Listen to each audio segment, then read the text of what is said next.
Edward just shared something with me. I don't know how far you want to go into that. I was unaware at the beginning when you were trying to decide what you were going to do, you know, with the music, and kind of there's multiple directions you go in. And obviously, it's always a collaborative thing between everybody. But share just a little bit of what you shared with me in terms of what you brought in the beginning.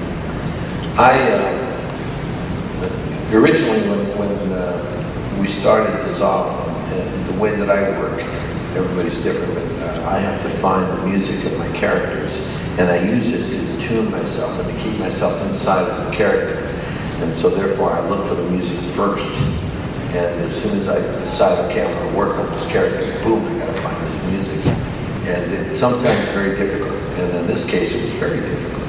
And I just happened to stumble across Diva Pramal. Anybody ever heard of Diva Pramal? Okay, I have one person. Okay. Well, Diva has done these incredible ancient, and I mean ancient, mantras. And it's kind of Gaelic, the dialogue on and the words, and she put it to the music, and the music was just hypnotizing. Of course, they're mantras. You're supposed to, you know, you get into it. It's like, you know, meditation. So I found these, and I was so grateful, and I just started to listen to them from the time I woke up to the time I would go to sleep. Anytime I could, they were always playing. Matter of fact, the very first time we ever met as a group, I was playing the music for the group without them even knowing. They just didn't even know that they were getting inside of this whole, you know, spiritual trip. And the mantras, I didn't say anything about it. So the music was constantly playing around me, and everybody thought it was just stuff I liked to listen to. And so the very first editing session that Michael Reimer went and did, he invited me to see a section of the editing, to see how it was going. He was very proud of it. He wanted me to see it, and I walked over with him, and we went to see his editor. He was using the editor he had used prior motion pictures that he had done in Australia. And he had brought her over, and they were working together. And she sat down, and before she pushed the button to start the edit, she says, you know, the only thing I must tell you, I can't find the music. I don't know what. I said, whoa. I said, and I had it with me. I had that feeling. And they were showing me a scene that I was fighting with Diogen in Ragnar. And so I said, well, I have something here that I listen to. You want to hear it? When you play it, put this in. You know, she put it in, and the very first mantra on Essence, that's the name of the album. She put it in, she put it on, and then she hit it right at the same time, and her brain exploded.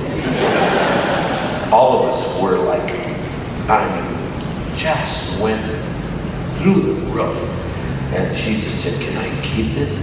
I said, sure, make copies, go ahead. And so she edited everything was edited with that in mind, all the time. She edited the first 3 episodes of the miniseries, and I think 2 or 3 episodes into the first part of the show. And so when Bear came into play, and they brought him in, of course, they played this idea. And he just went out and grabbed these guys and went through the roof. And that's what from that moment on, we were spiritually centered around old mantras, Gaelic old mantras that had no English. If you notice, there was you never knew what she was singing about. They were really true, you know, moments of spirituality. And that's what drove the entire BattleStar Galactica event that we experience. And you can feel it. When you hear his music, you go, wow, it's really nice. It's really original. It's authentic. Whoa. And what it is they're old. Well, his is all original. Everything he wrote, he created everything. But his basic fundamental line that we started with was Diva Pramal's mantras. And bless her heart for taking the trip. The first mantra that we ever played against the images we had is the oldest mantra known to humankind. Yeah. By the way, I would love, how many people would love to see Bear McCreary and his orchestra band, everybody come here?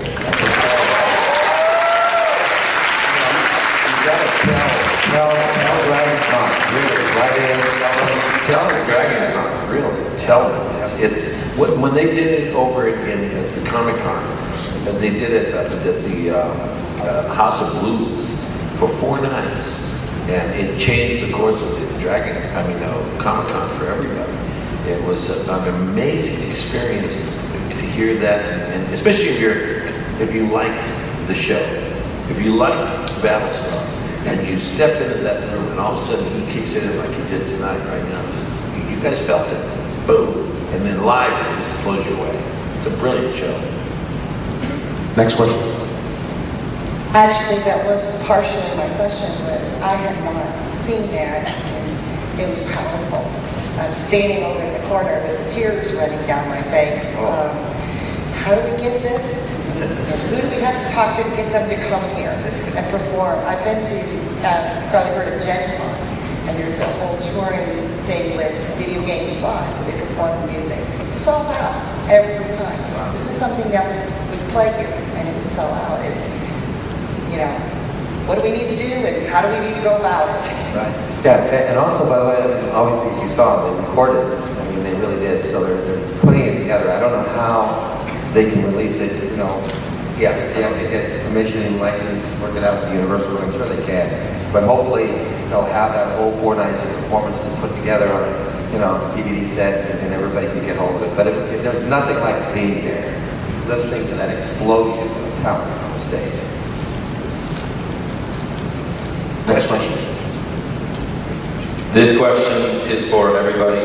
Since Battlestar Galactica is mostly filmed in Vancouver, I was wondering if you guys enjoy filming in Vancouver more than LA or vice versa. Oh, yes. I'm sure I can speak for the 3 of us. Vancouver is cool. Beautiful, beautiful. It's the most, that I know of, my travels around the world, it's the most beautiful setting for a city in the world. It's just incredible. It's between there and Switzerland, the 2 most beautiful cities in the world. When it's sunny, yeah, that's it. No, that's it. You said it. I agree. Next question. Dean, I have kind of an odd question for you. What's it like to play scenes with yourself? Well, I always like working with good actors.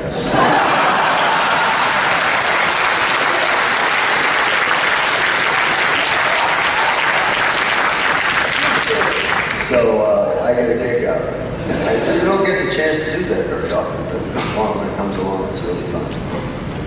I had the opportunity to direct The Plan, and that was totally him. And I got to tell you, it was a true gift to watch this come down. The subtlety, you'd have to watch it 50 times to understand what he's doing. The subtleties are just superb between the 2 characters. It's just, my congratulations to him. He did a brilliant, brilliant job.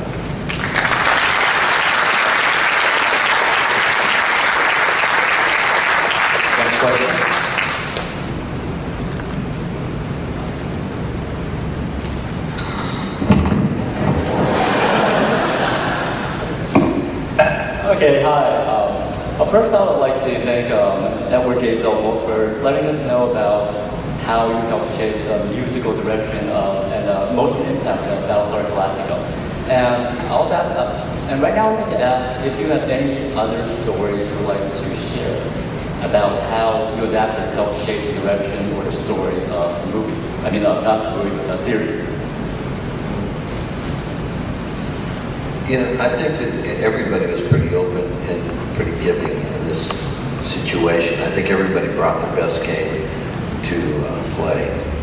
And that's including the producers, starting with David Icke when he hired Ron Moore. And he went up to talk to him and said, I'd like to do this, a remake of this, and he sold the idea to Universal. And it wasn't a hard idea to sell. I think Richard had really primed the pump for many, many, many years, and the fan base was screaming for it. So everything worked in tandem with each other. The only thing I can say is that they were open enough to accept the integrity of Blade Runner, which I think was really the masterful piece. And lo and behold, I said it, and when I said it the first time, I remember Ron Moore, myself, and David Icke were on a panel. and it was the first time that they had heard me say it. And I said it here, I think yesterday or maybe the day before, I can't remember, about the connection between, has anybody done it yet, where you see the entire, either experience the entire BattleStar Galactica, and at the end, you put in Blade Runner? Has anybody done that yet? Okay, well, do it. You'll see exactly what I'm talking about. Because is there anybody here that has not seen the ending of BattleStar? 1, 2, 3, 4, 5, 6, 7. Too bad. That's too bad. How many of you have seen the ending of BattleStar? Okay. So basically, the 7 of you that are here kind of put your fingers in your ears. You remember very well, those of you that are here, when it reaches the very end of everything that we did, the entire story of BattleStar gets to the very end, and number 6 is walking with Baltar through Times Square. The year is 2008, and number 6 says to Baltar, this has happened before, it's going to happen again. And he says, well, maybe not this time, we've learned an awful lot. And then they go walking off in the distance, and the camera moves up, and you see Times Square, and that's the end of the story. Right at goes to black, put in Blade Runner, and the year is 2019. And from then it's, the Cylons turn into replicants. It's all over. Good luck.